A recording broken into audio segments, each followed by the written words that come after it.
And then this one's a big one for me. Oh boy. And that is, so in my previous video about the history of Capcom versus SNK's collaboration, I said if I'm thinking Capcom would do a Capcom versus SNK collection, it would include Capcom versus SNK, Capcom versus SNK Pro, the sequel, Fighting Evolution, and a prototype of the Fighting All-Star. Well, I was close to some extent because Capcom announced Capcom Fighting Collection 2. Yes, the sequel. So again, so it kind of pays off doing this Capcom test, or what I call it, the high franchise test. A lot of people did buy Fighting Collection 1 because of Darkstalker. Hopefully there will be a new Darkstalker. Right now they are looking at it, but it paves the way for a new Fighting Collection. Remember, there's the Marvel vs. Capcom Collection, which I'll talk about the release date. A bit of a controversy to some extent in my opinion, but it depends on perspective. But now they're doing a sequel for Capcom Fighting Collection 2 that includes Capcom vs. SNK Pro, which it kind of makes sense because Capcom vs. SNK and Capcom vs. SNK Pro, they're almost identical. Pro really just have a lot of quality of life, so why have both of them? I mean, if you're just an Uber fan and you want to collect them and play them, that's fine, but for the casual, doesn't really make sense. Capcom vs. SNK 2, of course.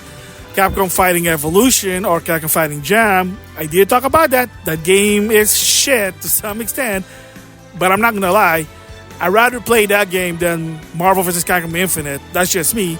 So a bit of a controversy, like I said. If you want to know the back history, Matt McMuscle did talk about it. Credit to him, very interesting. Power Stone 1 and 2. Finally, a lot of people did demand this game. It was in the arcade, it was on the Dreamcast, and it was on the PSP, believe it or not, I have it. The downside on the PSP, it only goes 30 frames, it's not really enjoyable. But they do have a lot of features, such as characters from the sequel able to be played on the first game and vice versa. The bosses from the first game are in the second game. They're kind of broken, but it is what it is. Hopefully they have that feature for this one, but to some extent, I don't know yet. But it is based, remember, a lot of this collection are based on the arcade version. That's sort of the rule. And also there's a bit of controversy, but I'll talk about it later. So other games also include Plasma Sword, the sequel, Rival School, the sequel. So a lot of those 3D games, people were wanting it, so finally.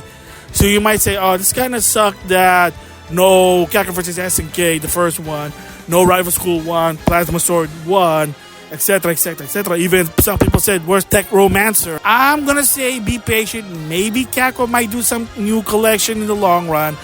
They're playing it safe with this one to some extent because these are popular games. Most of them are popular. People have been demanding Power Stone. People have been demanding Rival School. So at least you got the latest one from the Dreamcast. That was the last time. Same goes with Plasma Sword.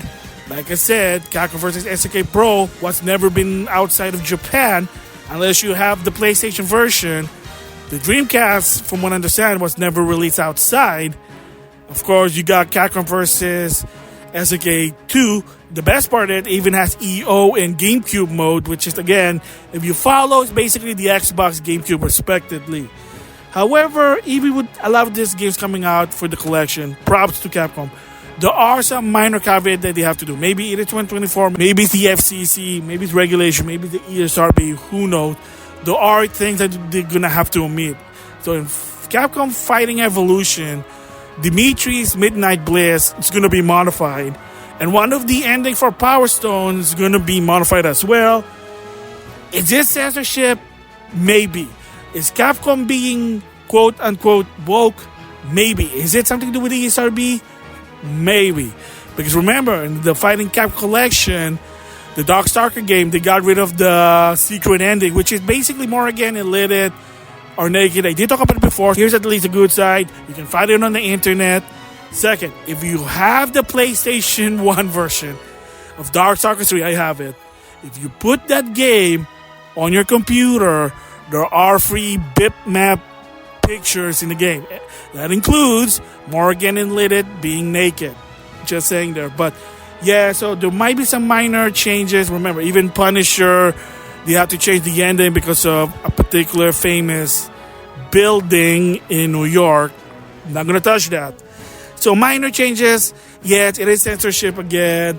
They altered the game, but it's so minor that it might not really be a big deal. But it is what it is. But at least I am excited. 2025, definitely gonna get this game. I'm gonna throw more bones on Capcom. You know what I mean? Because, like I said, now finally on my PlayStation 5, not only I have SNK vs. Capcom Chaos, now I even have Capcom vs. SNK 2 on the PlayStation console. But that never happened in 2005. I know it's kind of weird, but for a collector, you're probably going to understand what I'm talking about. So, speaking of collection, Marvel vs. Capcom Collection finally has a release date and more info. I can't believe they actually managed to do this. I'm assuming the reason they didn't reveal the date until now, because first of all is Norimaru. So if you don't know that story, it's a Japanese comedian who hates Street Fighter. I think that's his spiel. I did talk about it. And credit to a lot of people, including Event Hub, that said the history behind it was they actually want to show this character worldwide. Marvel said no because it's going to make the Marvel characters look bad. So the compromise was it will be a Japanese exclusive. That's always been the deal. Even on the arcade or console, this guy was never outside of Japan unless you play a ROM, if you know what I mean. I kind of did that in the past. Finally, if you look at the website, the update date with the hidden characters and Norimaru. Yes, so it has been confirmed that Norimaru will be playable not only in the Japanese version, worldwide. So I think that's the reason why they haven't really revealed the date. Mine, plus of course improving the game, but they're probably trying to make deal to actually relicense the guy because the guy is a license. Marvel vs. Capcom is already a license, adding another license with Norimaru. So yeah, so if you go to the website right now, he is in the roster plus the hidden character. So that's pro. So now, speaking of release date, they revealed the release date. So it depends on your perspective. You might be double dipping for this to some extent, but release date is September 12, 2024 for the digital. If you want it physically, because I pre-ordered mine physically, you have to wait until November 22nd, 2024. You say, oh my God, I can't believe they're pulling the digital versus physical situation. Yes, they did it with Metroid Prime. They did that with, believe it or not, Super Neptune RPG to some extent. They had done this with other games. What's the deal? It's kind of hard what's going on. So my theories are, first, it could be that they need more time to do the physical. It's not that easy. So that's why it's November. I don't know why. Sometimes that happens. Second is they are also trying to engage information. So what if a lot of people bought the digital because they can't wait and they say, oh, screw the physical? That's also could be a good thing, a bad thing. It depends on your perspective. I don't know why that far apart, but it is what it is. I mean, look at the limited run. You can get the game right now. However, when it comes to the physical, it takes a while. Because again, it's not that easy that people think. But there you go. So a lot of improvements. They revealed that Norimaru is going to be playable. So I'm shocked. I thought it would be an update or a DLC, or they're just going to say, screw the guy. But no, they went one up.